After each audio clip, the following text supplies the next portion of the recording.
বন্ধুগণ, শীতাংশু বলছি চ্যানেলে আপনাদেরকে স্বাগত। আজকে আমি যে ভিডিওটা করতে বসেছি এটা মূলত আমেরিকার একটা গল্প নিয়ে আপনাদেরকে আমি এই ভিডিওটা করতে চাইছি এবং আপনাদেরকে জানাতে চাইছি।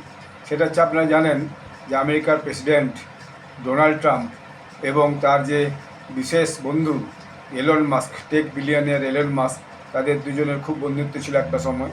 এলন মাস্ক ডোনাল্ড ট্রাম্পের জন্যে প্রচুর খাটাখাটনি করেছে এবং ভোটের সময় তার জন্য টাকা জোগাড় করে দিয়েছে, প্রত্যেকটা মিটিংয়ে গেছে এবং ডোনাল্ড ট্রাম্প ফলে ভোটে জিতে এসেছে। কিন্তু ডোনাল্ড ট্রাম্প আসার পর থেকে যে সমস্ত কর্মকাণ্ড করছেন সেই নিয়ে আমি আগে বেশ কিছু ভিডিও করেছি এবং আপনারাও সব বিভিন্ন সূত্রে খবরটা পাচ্ছেন। আগে যেটা বলতে চাইছি সেটা হচ্ছে এলন মাস্কের সঙ্গে ডোনাল্ড ট্রাম্পের ইদানিংকালে গত এক সপ্তাহ, বিশেষত গত দুদিনে ভয়ানক রকমের একটা ঝগড়া শুরু হয়েছে, যাকে বলে আমেরিকার রাজনীতিতে একটা ভূচাল শুরু হয়েছে। এবং প্রেসিডেন্ট ট্রাম্প তার যে কথাবার্তা এবং তার যে বক্তব্য, সেই বক্তব্যের সঙ্গে পৃথিবীর বেশি লোকই আজকাল আর খুব একটা সহমত পাচ্ছে না। তিনি পৃথিবীর সবচেয়ে ধনী দেশ, আমেরিকার রাষ্ট্রপতি, ফলে তার একটা অন্যরকমের গুরুত্ব আছে এবং আমেরিকা সবচেয়ে শক্তিশালী দেশও। কিন্তু এলন মাস্ক তার বন্ধুর সঙ্গে তার ইদানিংকালে বেশ ঝগড়া হয়ে গেছে। ঝগড়া এই জন্য যে এলন মাস্ক কিছুদিন আগে যখন ক্ষমতায় বসেন প্রেসিডেন্ট ট্রাম্প, তারপরে এলন মাস্ককে একটা নতুন দপ্তর করে দায়িত্ব দিয়েছিলেন। সেটা হচ্ছে ডিওজি, অর্থাৎ গভর্নমেন্টের যে ডিপার্টমেন্ট অফ গভর্নমেন্ট ইফিসিয়েন্সি, গভর্নমেন্টের যে দক্ষতা, সেই দক্ষতা বাড়ানোর জন্য সেটা দায়িত্ব দিয়েছিলেন।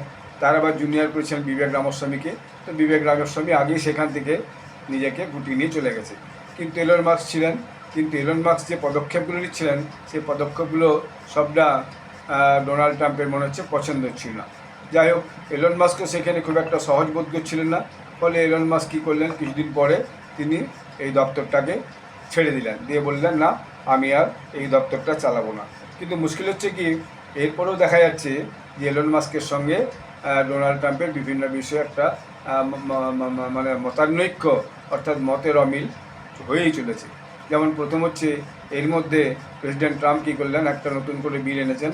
সেটা হচ্ছে যে বিগ অ্যান্ড বিউটিফুল। সেই বিগ অ্যান্ড বিউটিফুল বিলে তিনি বিভিন্ন সেকশনকে বিভিন্ন রকমের ট্যাক্স ছাড় দিতে চেয়েছেন। ফলে গভর্নমেন্টে ইনকাম কমবে।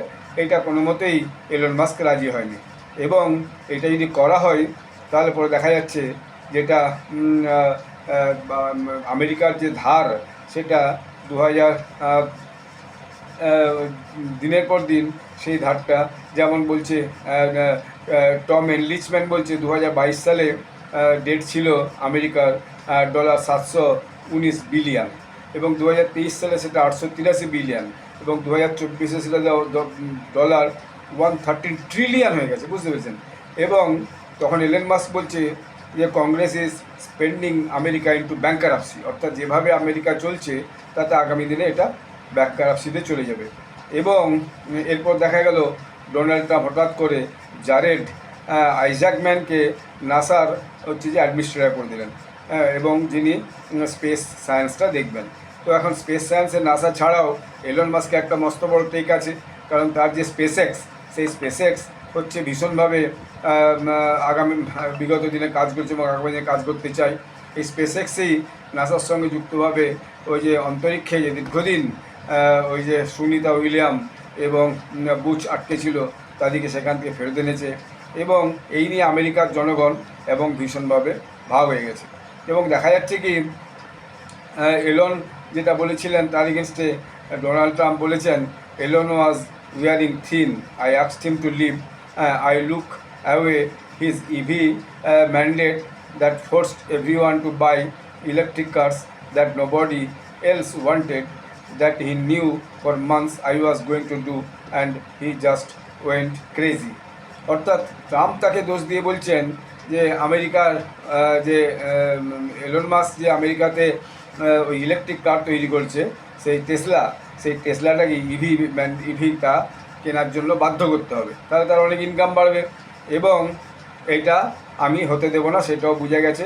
সেই জন্য এখন এইসব বলছে এবং মানে ক্রেজি হয়ে গেছে, অর্থাৎ উল্টোপাল্টা বকছে, পাগলের মতো বকছে। এবং এলন মাস্ক তো উত্তর দিচ্ছে, এগুলো সবই ইয়েতে হচ্ছে, কী বলে আপনার সোশ্যাল মিডিয়া প্ল্যাটফর্ম হচ্ছে। আর ডোনাল্ড ট্রাম্পের একটা নিজস্ব সোশ্যাল মিডিয়া আছে, প্ল্যাটফর্ম ট্রুথ বলে। আর এলন মাস্ক তো টুইটারকে কিনে নিয়ে সেটাকে এক্স নাম দিয়েছে, এক্স আছে। এলন মাস্ক সেখানে বলছে জাস্ট 13 ঘন্টা আগে আছে এখন থেকে, যে such an obvious lie, so sad, খুবই দুঃখিত যেটা একটা মিথ্যা কথা। এখন এরপরে মুশকিল হচ্ছে যে এই যে এই ব্যাপারটা খুবই গোলমালের জায়গায় পৌঁছে গেছে, এবং এলন মাস্ক এখন প্রেসিডেন্ট ট্রাম্পের এগেনস্টে একটা দোষারোপ করছে। সেই দোষারোপটা হচ্ছে যে তিনি লিখেছেন, time to drop the reality big bomb, real Donald Trump is in the Epstein files, that is the real reason they have not been made public, have a nice day, DJT মানে Donald ট্রাম্পের যে পুরো নামটা, তার application. অর্থাৎ উনি বলছেন, Elon Musk বলছেন যে ডোনাল্ড ট্রাম্প নাকি ওই যে এপিস্টাইন ফাইলের সঙ্গে যুক্ত ছিল। এখন এপিস্টাইন ফাইলটা কি, এটা আমি একটু সার্চ করে দেখছিলাম গবেষণাকে। এপিস্টাইন ফাইলটা হচ্ছে, এপিস্টাইন বলে একজন লোক ছিলেন যিনি হচ্ছে যে চাইল্ড ট্রাফিকিংয়ের সঙ্গে একটা সময় যুক্ত ছিলেন। সেটা অনেকদিন আগের ঘটনা, এবং সেটা কোর্টে প্রমাণিত হয়। তারপর তিনি কী করেন, তার জেল হয় দীর্ঘদিন, এবং তিনি জেলের মধ্যেই মারা যান। এবং এই যে মারা যান, এই কেসটা বলা হচ্ছে যে এপিস্টাইন যিনি চাইল্ড ফাইলগুলো খুঁজে বের করা দরকার। তো এইটার পরে এটাকে নিয়ে বিভিন্ন মতামত এসেছে, আমেরিকান জনগণ দুপক্ষে ভাগ হয়ে গেছে। এবং এর মধ্যে কী হয়েছে, এপিস্টাইনের কেসটা এখানে আবার যেটা লেখা হচ্ছে, Epstein likes to tell people that he is a loner and man who's never touched alcohol and drugs and once whose night life is far from energetic, and yet if you talk to Donald Trump, a different Epstein emerges. I have known Jeff for 15 years, terrific guy. Trump booms from a speakerphone. He is a lot of fun to with, মানে এটা জেরিপ enjoys is social life. তো এটা আবার জেরিপের পক্ষে এবং ট্রাম্পের পক্ষে বলছে। এই নিয়ে একটা ভীষণ রকমের শুরু হয়ে গেছে, আমেরিকাতে একটা গোলমাল শুরু হয়ে গেছে, আমেরিকার জনগণ দুটো পক্ষে ভাগ হয়ে গেছে। এবং কেউ কেউ বলছে এলনের স্ট্যান্ডটা যথেষ্টই ভালো, এবং এরপর এলন মাস্ক কী বলে দিয়েছেন যে আমি ইয়েকে সাপোর্ট করবো না, এলন মাস্ককে সাপোর্ট করবো। এবং সবচেয়ে বড় কথা, এলন মাস্ক যে ডিওজি ছেড়ে দিয়েছিল, সেই ডিওজি ছাড়ার কারণ হিসাবে বলেছেন, ডোনাল্ড ট্রাম্প বলেছেন যে আমি হচ্ছে যে ওকে বের করে দিয়েছিলাম, এবং সেটা আর বলছে না। যেমন ডোনাল্ড ট্রাম্প লিখেছেন যে the easiest way to save money is our budget, billions of dollars is to terminate Elon's government subsidy and contracts. I was always surprised that Biden didn't do it. যে Joe Biden আগের যে সরকার ছিল, আগের যে president ছিল, সে Elon মাস্ককে অনেক বেশি হচ্ছে যে সাবসিডি দিয়েছিল ওই ইলেকট্রিক কার তৈরির জন্য এবং টার্মিনেট করার জন্য। তো সেটা আমি করিনি সেই জন্য।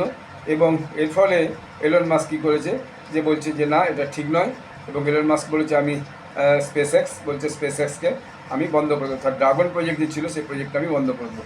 ফলে এর ফলে এইসব কারণের জন্য আমেরিকাতে এই এলন মাস্ক এবং একজন বিলিনিয়ার এবং ডোনাল্ড ট্রাম্পের ঝগড়া, এইটা একটা ভীষণ জায়গায় পৌঁছে গেছে। এই পরিণতিটা কোথায় পৌঁছবে দেখা যাক। আমেরিকার জনগণ দুভাগ হয়ে গেছে, তো আগামী দিনে বোঝা যাবে যে ফলটা কী দাঁড়ালো।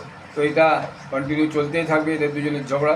একজন মস্ত বড় ধনী লোক, টেক বিলিয়নিয়ার, পৃথিবীর সবচেয়ে ধনী লোক, এবং ডোনাল্ড ট্রাম্প সবচেয়ে পৃথিবীর শক্তিশালী। দুজনের যে লড়াই চলছে, এই লড়াইটা একটা কদর্য পর্যায়ে ক্রমশ পৌঁছাচ্ছে। ব্যক্তিগত জীবন নিয়েও টানাটানি হচ্ছে। তো আগামী দিনে এটা কোন জায়গায় পৌঁছায় দেখতে হবে। ততদিন পর্যন্ত আমাদেরকে নিয়মিত অপেক্ষা করতে এবং বিভিন্ন সাইট এবং বিভিন্ন তথ্যগুলোকে সংগ্রহ করতে হবে। ধন্যবাদ, আপনারা সবাই ভালো থাকবেন। নমস্কার।